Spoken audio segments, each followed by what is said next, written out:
Let us discuss about the blood groups. Karl Landsteiner,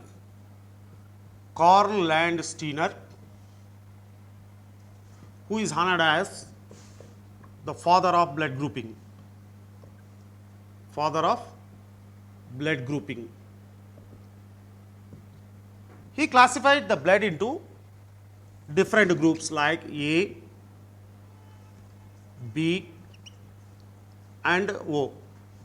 He classified the blood into ABO groups based on the presence of antigens and antibodies. Antigens and antibodies. Suppose say this is RBC, that is a red blood cell, and the membrane of this RBC we may have some specific type of proteins, and these proteins are considered as the antigens. So this is plasma, that is liquid part of the blood. In the plasma, some specific proteins are present, and these proteins are considered as the antibodies. So based on the presence of this antigen and antibodies, Karl Landsteiner classified the blood into ABO groups. Here you have to remember this flow chart: type of blood group, the antigen present in the blood group. So type of blood group, antigen and antibody. So you know it very well. What is an antigen? In general, so you know very well, in general, antigen means if any foreign particle enters into our body, it causes harm, that is called as an antigen. Antibody means a specific type of proteins released by our immune system to fight against the antigen. So here for our convenience, we call these specific type of proteins as antigens and antibodies. So based on this type of antigen and antibody, he classified the blood into A, B, AB and O groups.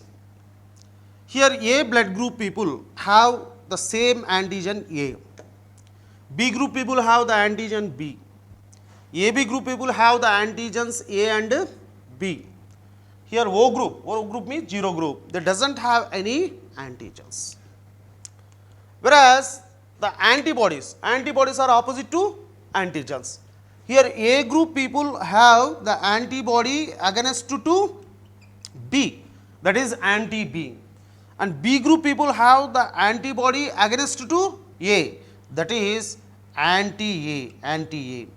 And AB blood group people doesn't have any antibodies, whereas O group people have the antibodies, both anti-A and anti-B. So that means here the blood group is an example of multiple alleles. Blood group is an example of multiple alleles.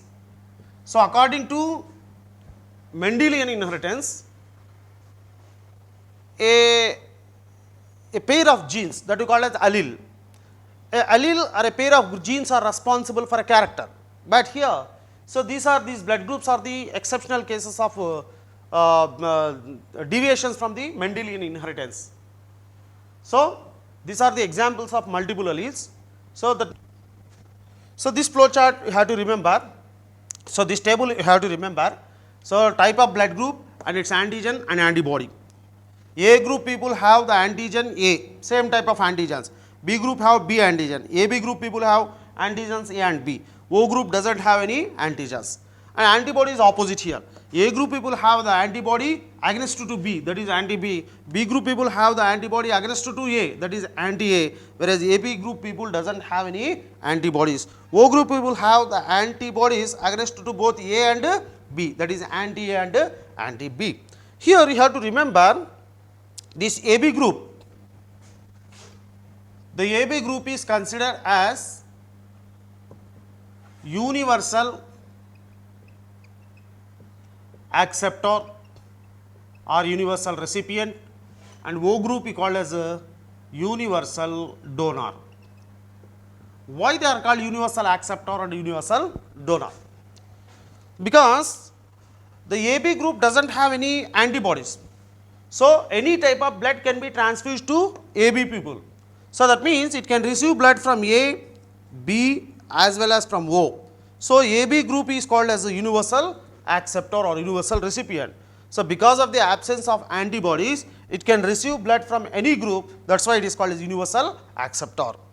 Whereas O group people are called as universal donors, because here O group people doesn't have any antigens, So, O group people can give blood to A, so they can give blood to B, even to AB. That is why O group people are called as universal donors,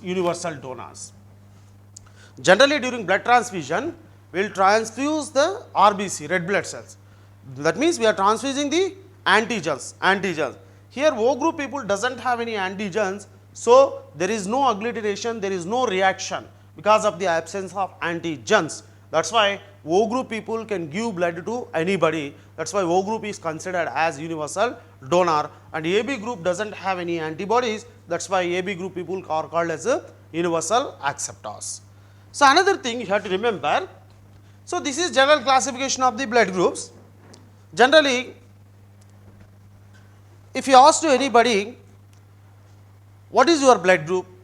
Then they will reply, my blood group is A positive, or my blood group is A negative, or B positive, B negative, O positive, O negative, like that. That means they are saying positive and negative. What does it mean? What does it mean? So, suppose say this is RBC. Generally, we have the antigens A, antigen B. Apart from this antigen A and B, we may or may not have another type of antigen that is called as RH antigen.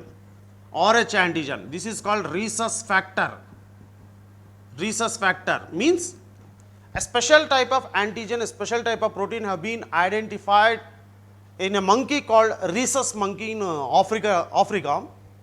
So, this factor was named as a rhesus factor. The same type of RH factor may or may not be present in humans. If the RH factor is present, then it is called positive. If the RH factor is absent, then it is called negative. Okay. Here, especially which group is called as universal acceptor? So, here AB positive is called as a universal acceptor, and which one is called as a universal donor? O negative is called as a universal donor. This point you have to remember. In generalized terms, the universal acceptor is AB group.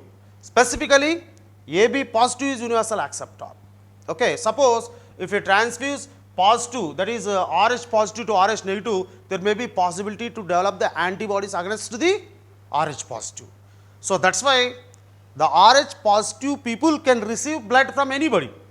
So, that is why AB positive is considered as universal acceptor, whereas O negative group, so is considered as universal donor. Suppose if you transfuse O positive group to any O negative, if you transfuse O positive to negative, so then there may be possibility to develop the antibodies against this RH positive.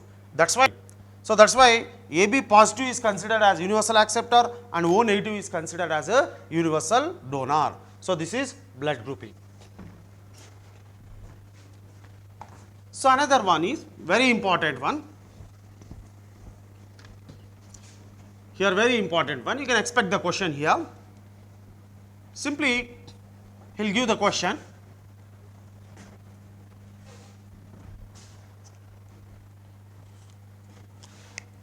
You will get the question like this: which of the following blood combination is undesirable? Which of the following blood combination is undesirable? He will give the options, that is RH positive wife and RH negative husband, and RH negative wife, RH positive husband, A third one, Rh positive wife and Rh positive husband. Another one is Rh negative wife and Rh negative husband. So, which of the following combination of blood is undesirable? So, he has given various options, Rh positive wife and Rh negative husband. This is desirable. Rh negative wife, Rh positive husband. This is undesirable. I will explain it. So, then Rh positive wife, Rh positive husband. This is also desirable, nothing will happen. Rh negative wife and Rh positive husband. This is also desirable. This particular group, this particular combination, Rh negative wife and Rh positive husband. That means here I am elaborating this one. Suppose say A negative wife, A positive husband, okay. B negative wife, B positive husband, AB negative wife, AB positive husband, O negative wife, O positive husband, A negative wife, B positive husband, B negative wife, A positive husband, O negative wife, AB positive husband. So, whatever may be the blood group here, just you observe negative wife, positive husband. If this combination exists between wife and husband, then it is undesirable. It leads to a condition called erythroblastosis. It leads to a condition called erythroblastosis fetalis. So, this is undesirable combination. This combination leads to erythroblastosis fetalis. What it means? If this combination exists between wife and husband, Rh negative wife and Rh positive husband, this combination exists. If their first baby, if their first pregnancy or first baby is Rh positive, so this Rh positive blood of the baby acts as antigen. It initiates the formation of the antibodies against this Rh positive. So, if this combination exists between wife and husband, Rh negative wife and Rh positive husband, if their first pregnancy or first baby is Rh positive, this Rh positive blood of the baby acts as an antigen. It initiates the formation of antibodies in the mother. These antibodies are formed. So, here it takes some time to mature. Meanwhile, the first baby will be delivered. Nothing will happen to the first baby. If the second pregnancy is also Rh positive, whether it is male or female baby, whatever it may be, if the second pregnancy is also Rh positive, already antibodies have been produced against this Rh positive. So, these antibodies which are stored in the mother, they fight against this second baby. So, the blood cells are destroyed, clumping or agglutination occurs. So, the second baby will be destroyed, and this condition is called as erythroblastosis fetalis. This is important exam point of view. Simply you will get the question, which of the following combination is undesirable. So, you have to answer Rh negative wife and Rh positive husband. Otherwise, he will give the question, which of the following combination of blood is responsible for erythroblastosis fetalis. Here also the answer here is Rh negative wife and Rh positive husband. Thank you.